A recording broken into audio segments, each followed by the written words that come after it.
Hello, artists! If you don't know who I'm dressed up as, then you should go watch the first 2 videos that I posted.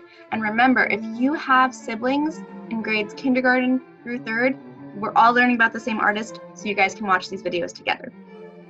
So through the 2 videos we watched, we learned a little bit about Paul Klee and about how much he loved color and about all the different types of art that he made. So now we're going to look at some of his paintings and discuss different ideas that we can use to make Paul Klee inspired art. And remember, my ideas are just suggestions. Do whatever inspires you. The awesome thing about the fact that we are all in different places right now is we can all make super different art with different materials. I think that's really exciting. Let's get started. This is a photo of Paul Klee in his studio. Klee is most well known for his beautiful use of color and for his paintings that are collections of squares and rectangles that are all different colors. Let's take a look at how we can mix just a couple colors to create a wide variety of colors, tones, tints, and shades like we see in Paul Klee's work. First, I'm going to cover my paper with squares and rectangles. A Sharpie or a pencil would be good for this. You don't have to use a ruler and you don't have to worry about your shapes being perfect. After I draw all of these shapes, I'm going to fill in each one with a different color. I only have 3 colors of paint on my palette, but by mixing them, I can fill in all of these different shapes. If I add black and white paint to my palette, I can mix tints, tones, and shades. Mixing black with a color creates a shade, and mixing white with a color creates a tint. Mixing gray with a color, which is black and white, creates a tone. I'm going to keep mixing colors, tints, tones, and shades and experimenting until I've filled up this whole paper. I really like how some of Klee's paintings have little dots on them. To me, it makes it look like the painting is shimmering, and it reminds me of last week's artist, Yayoi Kusama. I'm adding white dots to this whole painting, and then my rectangle masterpiece is done. Another fun idea is drawing a cubist portrait.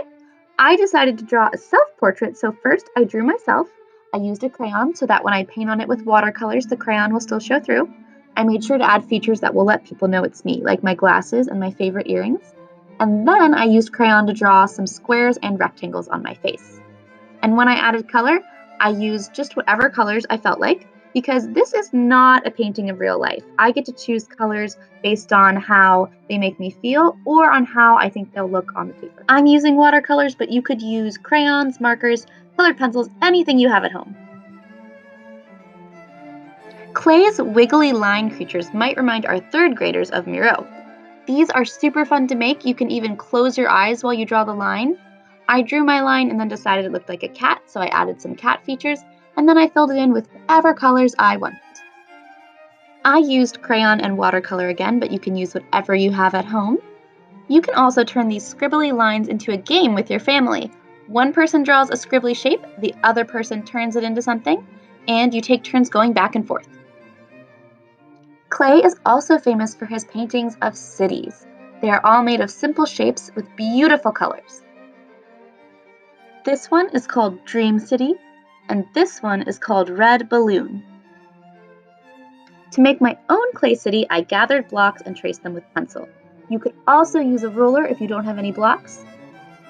And then I traced my pencil with crayon so that I wouldn't get any crayon on my block. Now I'm ready to color or paint. When all my shapes are filled in, I will have a beautiful city. This is Paul Klee's painting, Twittering Machine. What is a twittering machine? We don't know. It's a mysterious invention made up by Paul Klee. I decided to invent a paintbrush to paint the moon. You can design any invention you want. I drew mine in pencil, then traced it in Sharpie, and then painted it with watercolors. You could also make a painting inspired by a dream.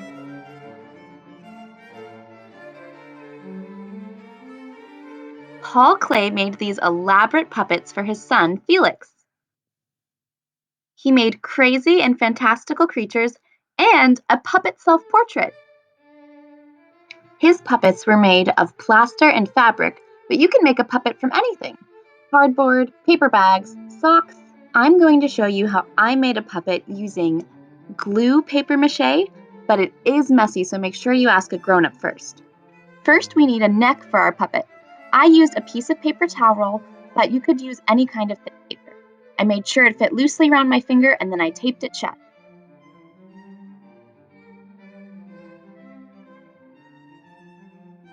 Next, we need to crumple up a piece of newspaper or other paper into a ball. This needs to be taped to the top of your puppet's neck. This was tricky. It took me a couple tries, so definitely have patience.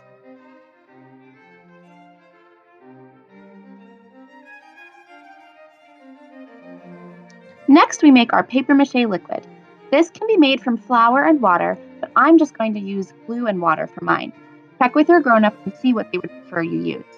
I'm using glue and then just a tiny bit of water. Once that's mixed up, you can rip up some scrap paper and dip it in your glue mixture. Then smooth it over the crumpled up paper that will be the head of your puppet. This can be tricky. It took me a couple tries. This video isn't even my first puppet. I made 2 other puppets before I made this video. But keep trying and keep experimenting until your puppet's head is covered with paper mache.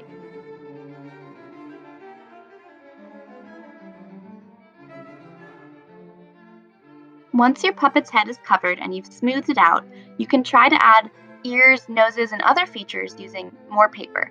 Sometimes you have to make sure the paper is really soggy to get it to stick. I gave this puppet little pointy cat ears. Put it somewhere safe where it can dry without getting glued to anything else, and when it's dry, you can paint it or color it with marker.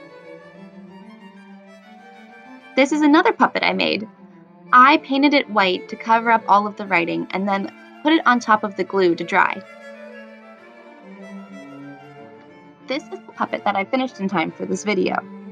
To make an outfit for my puppet, I took an old sock and cut a hole in the top. I put the puppet's neck into the hole and then used a rubber band to hold it in place.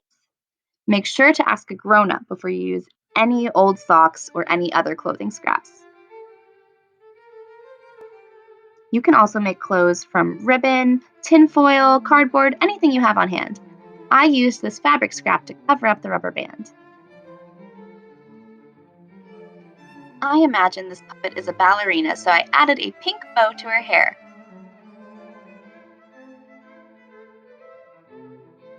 The puppet project is the most challenging one. I finished this puppet in time, but this puppet did not dry in time for me to paint it. I think I'm gonna make it a puppet self-portrait though. I hope you guys enjoyed this video. I really enjoyed making it, and I keep learning more about making videos, so next week's should be even better. And remember, you do not have to do any of the ideas in this video. They are just to inspire you. So take what you learned about Paul Klee, make some art that reminds you of him, and then, if you can, send me a picture because I would love to see it. I hope you guys have an amazing week. Bye!